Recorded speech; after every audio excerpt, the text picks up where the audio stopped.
sanctions to go into effect. And so that'll certainly be something that's being weighed here. Has there been enough time for these sanctions to be felt before the question, are new ones needed? All right, guys. So welcome to the wheelhouse.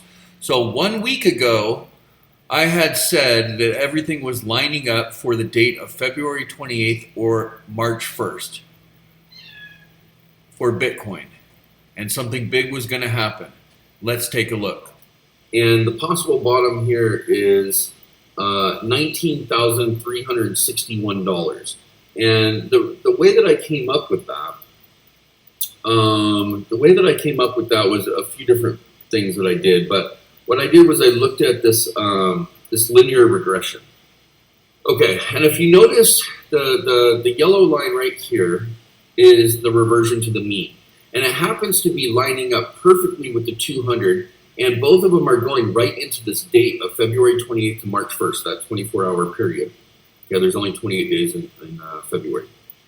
All right, so you have the reversion of the mean lining up. You have all the geometry from the pivot, the magic T theory, all the possible outcomes, and the 200 flattening, all leading right into this date. I don't know what's going to happen on this date, but usually I don't see this many things lining up for one scenario. So I don't know if this pops up and gets rejected. I don't know if this pops up and has a major breakout. We'll just have to see what happens. Maybe it comes down and the big fail is actually on this date. I just don't know.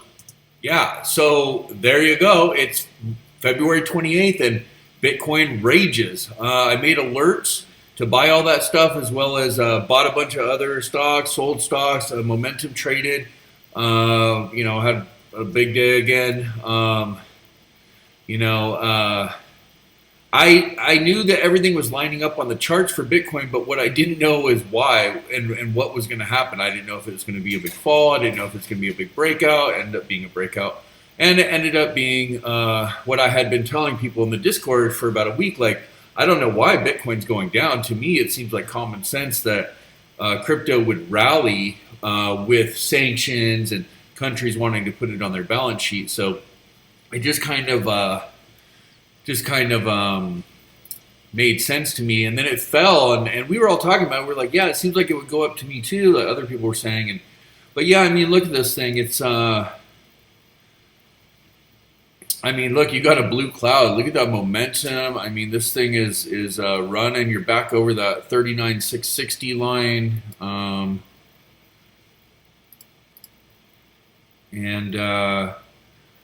there it is. Look, it's lined up perfect where this comes down, this goes down, and we had the reversion on the linear regression. If I pull that up real quick, we had everything was just lining up. Everything was lining up to this date, and look, it just ran right into the candle. So yeah, I didn't really know what was going to happen. I just knew that something was going to happen on that date, and lo and behold, there it is. And I guess a lot of people are trying to transfer maybe the ruble to crypto, which makes sense to me. So let's see. Let's go take a look at our indexes. I like doing that for you guys. I'm trying to get you guys in the habit of understanding that, the indexes, you should, whether you're in the market or not, you should always pay attention to the indexes, because they are kind of barometers for the economy, especially the S&P and the Dow. But then, when you have a certain indicator that I teach you in the courses, shows on the indexes, when it moves, then it's safe to get in. And I had said in the last two videos, I think that we're going to have a rally. And I know everybody's been like freaking out and, oh my God, is it going to fall? And, that's always a chance, of course. But like I said, things, they can't go down forever and they can't go up forever. They're going to revert to the mean. And we had a lot of downward days on the indexes. And as you can see right here, this is the Dow. So yeah, we had all these down days right here. And I knew that we had to bounce at some point. Now, I'm not saying that we're going to go, all the way past, and this is the beginning of the bull run. I don't know that. I couldn't say that for sure. But I saw in the indicators that, we were seeing some momentum, and that we were not quite bullish, but wouldn't quite say that. But I could say that we were starting to show bullish signs. So yeah, it was nice to see a lot of momentum. Now, if you guys have noticed that last year the indexes were going up and the stocks were coming down, there was a divergence there. Well, now the stocks are going up and the indexes are coming down.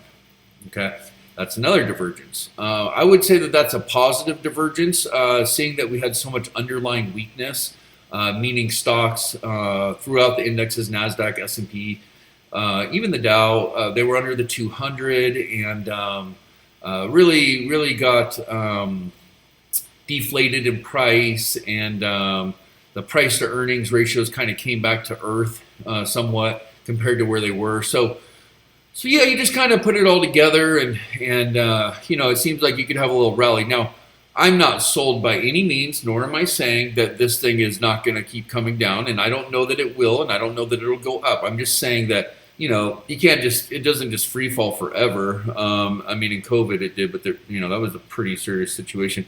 Not that the war in Ukraine and Russia are not. I'm just saying that it's bound to have a few days up. Now,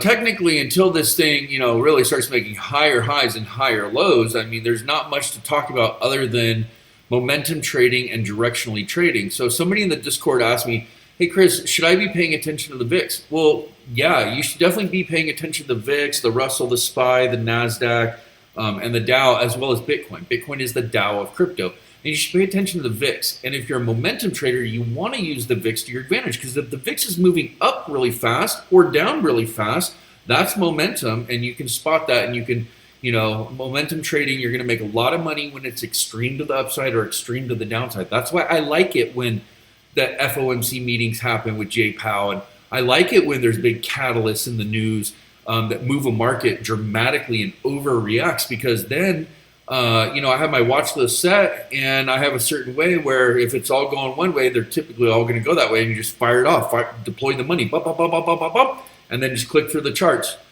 all day until it changes. And when it changes, sell them. And when it goes a little further and really confirms, go short, and just momentum trade it, and the market moves like that. So, yeah, pretty cool.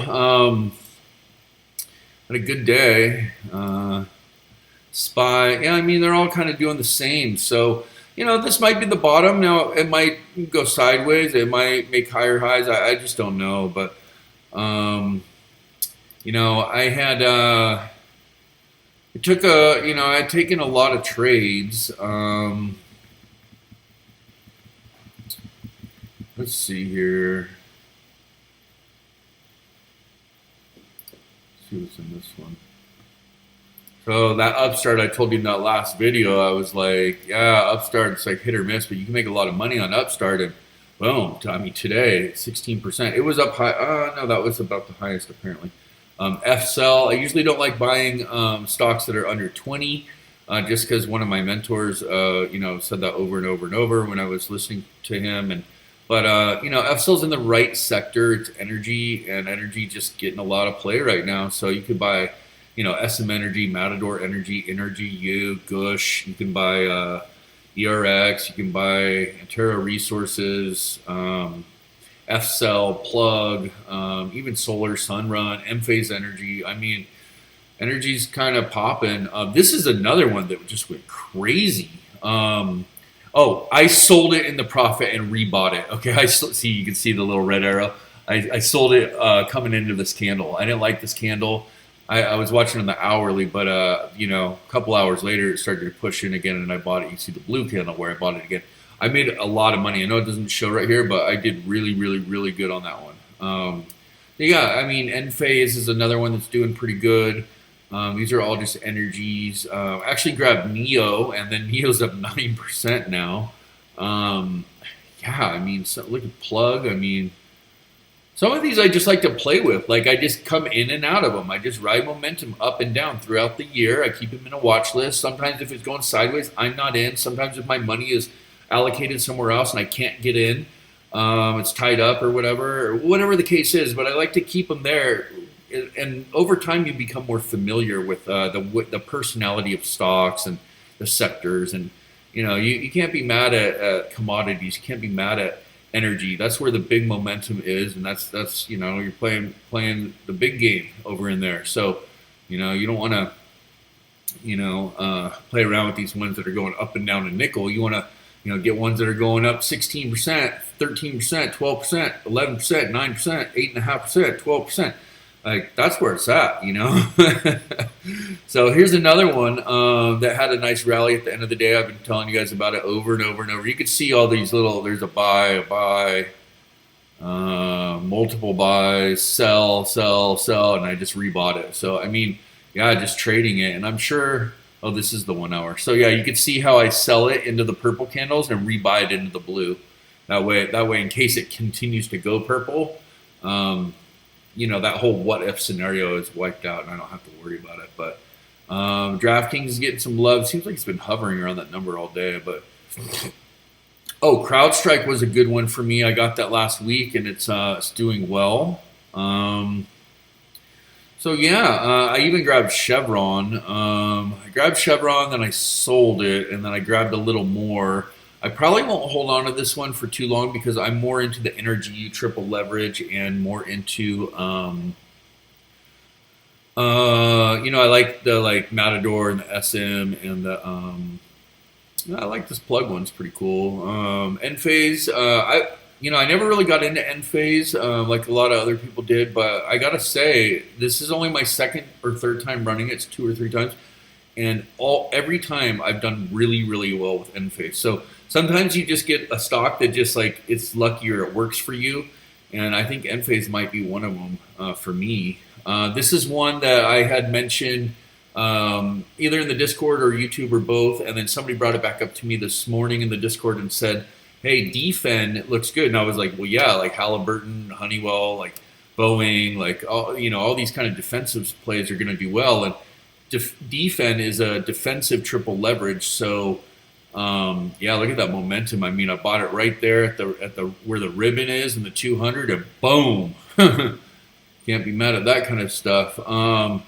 I had Lucid, and I asked one of my buddies in the Discord, I was like, man, I'm a little nervous about Lucid earnings. It's only like their second earnings. They've had 2 recalls. Even if people have stellar earnings go down. What should I do? And he's like, well, at least sell half. So I did. It was down to the last minute before the bell. I sold half, and I was happy because I was up 15% or something. And then it fell, and then I was like, oh man, now I'm going to be back to even on the other half. Well, actually, I'm looking at it like opportunity because I've noticed that when a lot of the stocks like PayPal or Facebook or Salesforce or even Nvidia, when they fall really hard, it's good to open a quarter position. When they get, because everything's an overreaction and they're good companies. So when they fall really hard, open a quarter position. It takes 3, 4, 5 more days of deflation where it goes down and down. And then you just grab a quarter, and you grab that last quarter or last half on the pivot up, and then you'll make your money back usually within a week or 2 and let it mature. So I'm probably going to open up, I'm probably going to triple down in the pre-market on that. And this one has been a super winner for me, this Matson.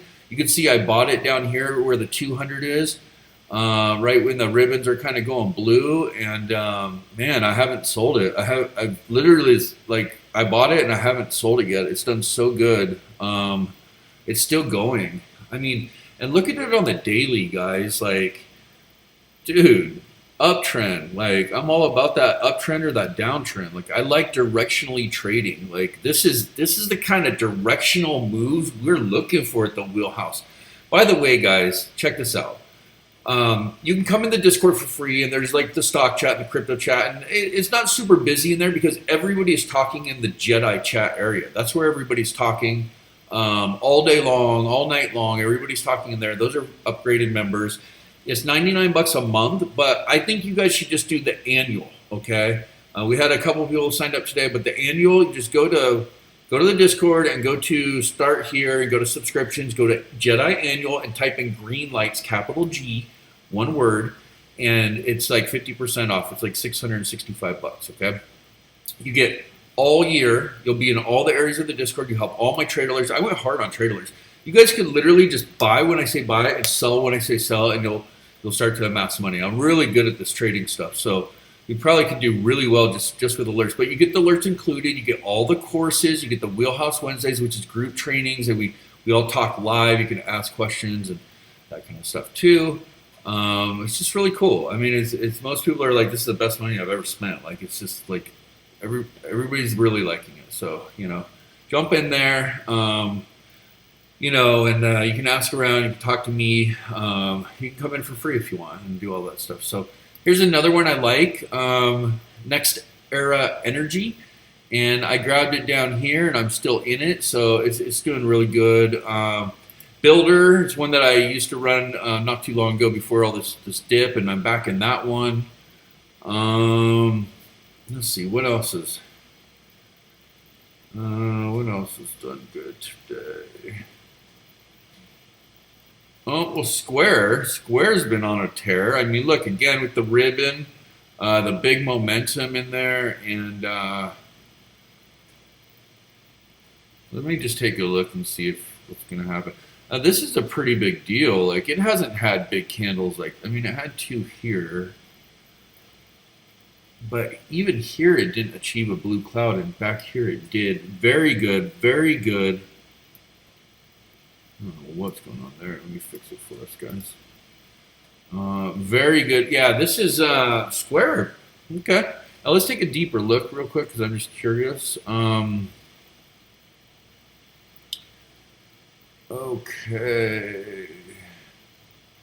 Yeah. Okay. See? Remember how I was telling you guys? I was like, look, they come back to the accumulation phase. That's just the way a lot of these stocks do it. Like Alibaba and PayPal did it. Facebook did it. They come back years to the previous peak before COVID, before the accumulation phase and participation phase. They come all the way back, and then they bounce. It's a reset. So you have accumulation phase, you buy here over the 200 and in the ribbon. You got participation phase, you got distribution phase, and you got that fourth nasty like devastation one if you're not a momentum trader and a Jedi like my people. And then you start all over. And this red deal right here is this red deal. Okay, it's the same thing. It just looks a lot bigger because years up the road it'll be small too. But I'll tell you what, this thing is still coming down, and this thing has to flatten out. So this is going to have to show a lot more momentum. I would say you're probably like right here on this first candle, so you can see you have a lot more days to go before PayPal turns for you. So, but I mean, if you were truly right here and you bought it like I did, I thought I had 800 of those. Oh, this is not PayPal. This is Square. Okay, I have 800 PayPal. Okay, so this is, yeah. I mean, I don't know. I can't really like advise you or anything, but I mean, it just, common sense tells me they tend to come back a few years to like the peak of COVID. It's natural for it to get wiped all the way down there, big shakeout, get all the retail guys out of there, and then reaccumulate. And you're probably right here at the beginning of this first one or two candles, and then you just kind of go through something. It'll take a while, but by the time you get out here, you'll be on your way up and making blue ribbons. So that's cool. Well, look, I think I'm just going to cut it there. I mean, I said Bitcoin was going to pop off. It did. I showed you yesterday, today, just crushing it, making money. I'm just telling you how I'm doing it. I'm inviting you into the Discord. Everybody's cool in there. We're all talking, getting along. Everybody's helping. It's not just me. Like, they're all good. Like, they're showing me charts. They're showing me all kinds of stuff that I'm not looking at, and I'm helping them. And yeah, I mean, just come on in the Discord. I'd love to meet you, and hopefully we can, start trading together and talking. So I appreciate you watching to the end. My name is Chris, and on behalf of Miss Lotus Kitty and myself, welcome to the Wheelhouse.